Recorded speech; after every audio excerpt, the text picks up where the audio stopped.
ห่วมหากันทางก็เอ่ยขานว่าจากสัวนิรันดร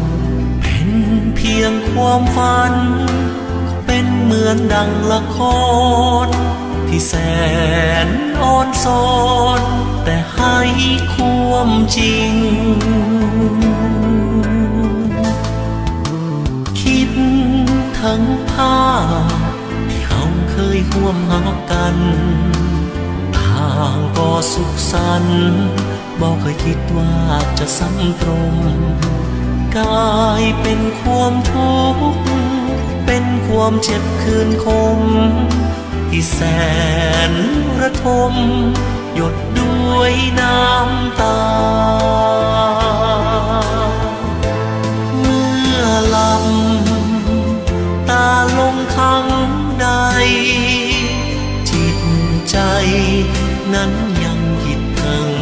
แต่เขาคิดถึงเมื่อตอน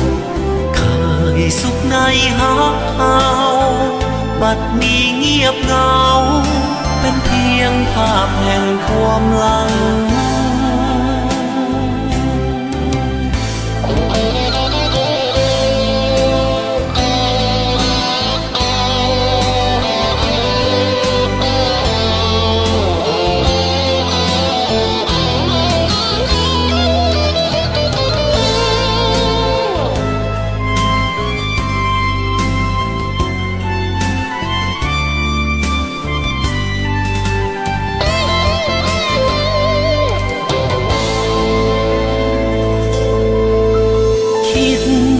ทั้งภาพ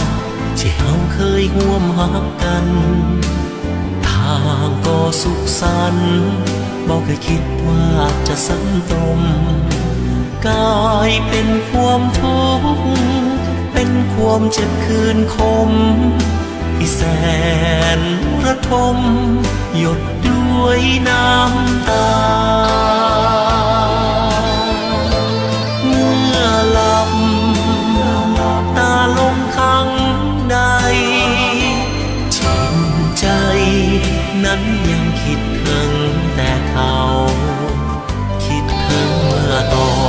นเคยสุขในหักเขาบัดนี้เงียบเหงาเป็นเพียงภาพแห่งความหลัง